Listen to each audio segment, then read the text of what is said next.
I'm a capitalist because I'm a Catholic. I'm an unapologetic capitalist because I'm an unapologetic Catholic. You see, the Catholic faith teaches me to look after the poor and downtrodden. And there's no system on earth that have lifted more people out of poverty than capitalism. I mean, if you just look at history, before the American experiment unleashed unbridled free market capitalism, most of the world lived in poverty. Most people were illiterate. Most people lived in filth and wretched conditions. The average life expectancy was like 33. You were either a serf or an indentured servant or a slave. That was the world. America changed all that. Free market capital lifted more people out of poverty throughout the globe. You know, America had a little experiment with socialism when it first started. The Pilgrims, they said, okay, hey, we'll, Plymouth Rock, we'll just share all the work, and we'll share all the fruits of our labor. And so, a lot of these young guys were like, I'm working twice as hard as these old guys. I don't have any kids, and I'm working to provide for this guy's kids. And so they just basically went on strike. And that first winter, half of them starved to death. Then the governor of the plantation said, okay, everyone's going to get their own plot of land, and it's up to you. You could work it, you can leave it. It's up to you. The Bible says if a man's not willing to work, that man don't eat. So if you want to eat, you work. And they worked. And capitalism gave them such a bounty that they were able to share with their Native American friends that helped them along the way. Capitalism works. Socialism fails every time. Every experiment throughout history, you see it. Statism is when the government wants to control, central control over everything. And whether it comes in the form or name of communism, socialism, or liberalism, it's all the same. The government wants to regulate, wants to control, wants to pick winners and losers. And every time they hurt the blue collar guy when they do that. They're like the fireman who sets your house on fire and then comes 5 hours later when 90% of your house is lost with buckets of water trying to put the fire out, saying, we're here to help you. You just see this now with oil prices. When Trump was president, he unleashed capitalism. This is why we loved him. Because of his policies. We vote for policies. So his policies unleashed free market capitalism, and he allowed us to become energy independent for the first time in 70 years, and gas prices were like $1.50 in Florida. The first thing Biden did was, shut down our energy independence. Gas prices now are like $3.50, and because of his failed foreign policies that Biden imposed, Russia's probably going to invade Ukraine, and gas prices will go up to $5 in Florida. So what's he going to do? He's like, we're here to help you. He unleashed his the oil reserves we have for an emergency, and the amount that he released covered 2 days of gas in America. It was just, everything Democrats do is always symbolic. It's never for real, never helps anybody. Just makes them look good and feel good and give them good talking points. But now he's going to get rid of the 18-cent federal gas tax. Ooh, why don't you just go back to Trump's energy policies and you wouldn't need to do anything? Just let the free market take over. So this is why I'm a capitalist, and another Catholic teaching goes hand in hand with capitalism. The teaching of subsidiarity. That's the teaching that if something can be done at the lowest level, it should be done. So, the family should provide for the family. The man should go out to work and provide for his family. That's the family level.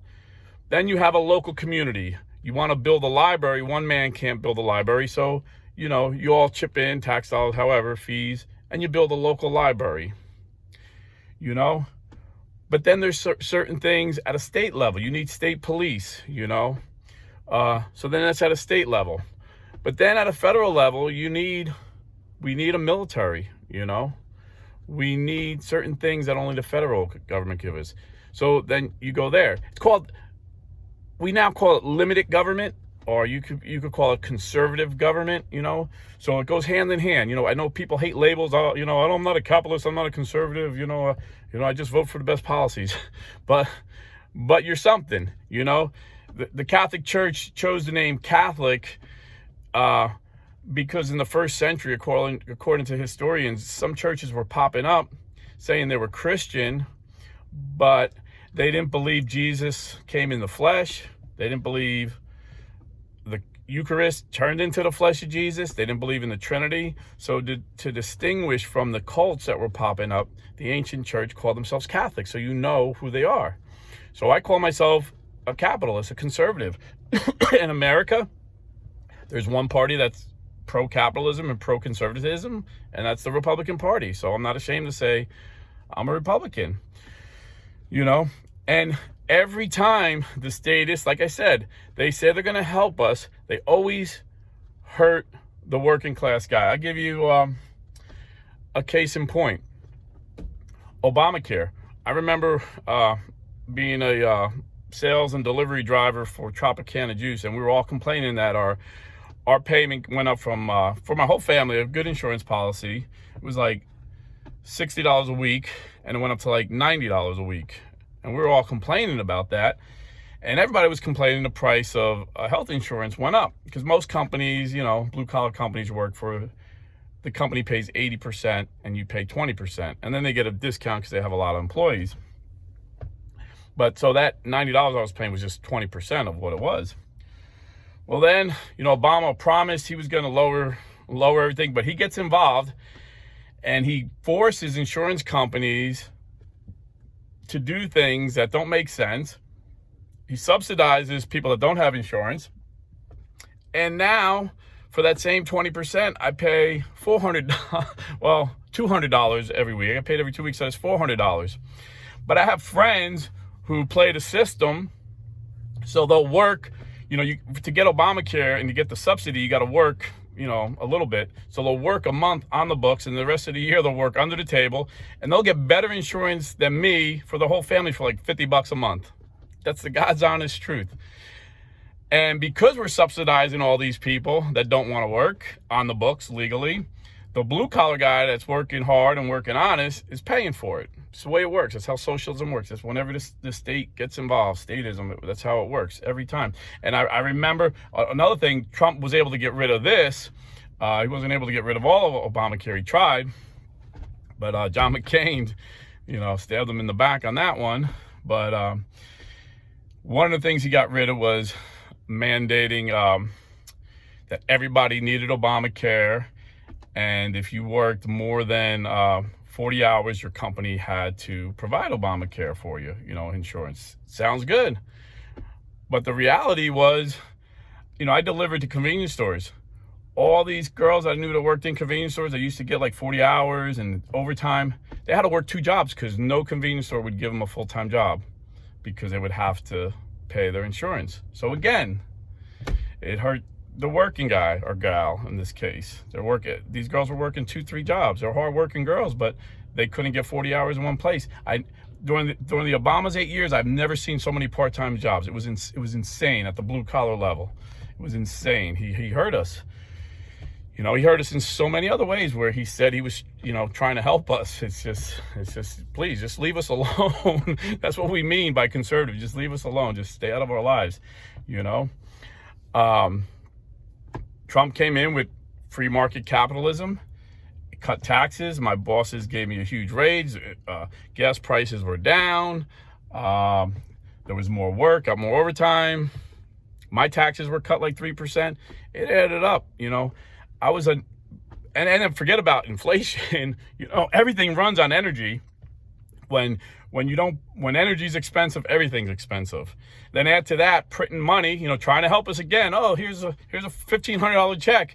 Meanwhile, everything's up 40%. Record high inflation because the government's trying to help, printing money, you know. The more of something you have, the less value it is. Just common sense. You don't need to be an economic scholar to figure that one out. And they're still printing a lot of money, you know? So this is why we have inflation. This is why Ronald Reagan said, government is not the solution. Government is the problem. We need to get government out, limit it as possible, you know? And everyone says, you know, everyone, when people are anti-capitalism, they point out crony capitalism. I'm not talking about crony capitalism. When you see crony capitalism, you need to punish it. And I'll give you an example. When Obama was president, he had this $900 billion stimulus. He didn't give it to us. He gave it to all these businesses. But 80% of the businesses were companies that donated to his campaign, and there were mostly these green energy companies, and the free market wasn't ready for green energy. You got to let the free market decide what products they want. We weren't ready for green energy, so all these energy companies went bankrupt. So they took literally hundreds of billions with a B from our hardworking, tax-paying guys and just wasted it. These were, you know, solar panel companies, car companies, all this green energy. That's crony capitalism. And you know, Biden took it to the next level. He's a crony with overseas companies. You know, we know for a fact, I mean, it's public record that his family received $31 million from the Chinese. So he's weakening the tariffs against the Chinese. So we'll see more jobs go back over to China that came over to here under Trump. And Russia, they took tens of millions of dollars from Russia. So what was his payback to Russia? He shut down our pipeline and he gave approval to their pipeline. You know, this is crony capitalism at a criminal level. So I'm not talking about crony capitalism. I'm talking about free, fair market capitalism. And yes, you know, there's people that do need our help, and maybe my family and my church can't reach them, you know, but so there is a role of government. We're not anarchy. An anarchist believes in no government. That would be Antifa or Black Lives Matter. They're anarchists. Not only do they believe in, you know, getting rid of the police and all the institutions we depend on, they believe in getting rid of the family. Black Lives Matter doesn't want to get rid of the family because they think the family is misogynist, you know, that you have a man and a woman. You know, they want the village. You know, that's their thing. You know, you can see this on their website. They're anti-family. You know, these people, they call themselves Black Lives Matter because if they called them what they really were, Black Lives Marxists, people wouldn't donate all the money. And that's another thing. People have been donating a lot of money to that group. And in California, they're being investigated. A liberal state of California investigated them because there's like $100 million missing nobody can account for. But the leaders of Black Lives Marxists have like $1 million mansions now, and they don't work. So, that's a whole different video, but my point being is we're not talking about crony capitalism. We're not talking about not helping people, you know, that really, truly need help. You know, the Bible says in James, true religion is this, taking care of the orphan and the widow, you know, basically helpless people. You know, when I see an old lady on the street asking me for money, I want to help her. But when I see a young strapping guy asking me for money, I'm like, dude, if a man's not willing to work, a man shouldn't eat, you know? And this is real life. Even, you know, the Catholic Church has more charity than all other charities combined in the world. The Catholic Church provides more charity and help to people. And I know people that work at I know the CEO of Catholic Charities in Orlando, and they try and help people to better themselves. They'll help you out. They'll pay your bill this month, but they're not going to keep paying it. You know, it's the conservative capitalist philosophy. You know, if you give a guy a fish, he'll eat for a day. If you teach him how to fish, he'll eat for his whole life. So Catholic Charities, and in my church we have St. Vincent de Paul. We help the poor, but we're always trying to find out, why are you poor? Do you have an addiction we can help you with? Do you have a language barrier? Do you need immigration papers to go through? Whatever it needs, we'll help you, you know? Do you have a disability? Can we help you with that? You know, let's find out why. Are you just lazy? Well, then we need to freaking kick your butt and send you to boot camp, you know? So we do help the poor. There should be a safety net.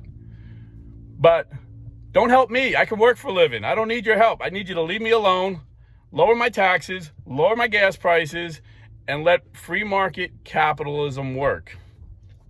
So I am a Catholic, and I'm a capitalist. And I'm a capitalist because I'm a Catholic. So I just, I get asked about that all the time. Why do you talk politics? Why are you such a hardcore conservative Republican? Well, there you have it. That's why. So, and, like I always say, take what you can from me. I'm no scholar. I'm just telling you like it is. Out in the field, out here, evangelizing, working in the hood every day, knowing what life's really like. And I'm just telling you, from what I've seen over 56 years of my life, that capitalism works, socialism fails every time, and it hurts the people they claim to want to help. So God bless and stay Catholic.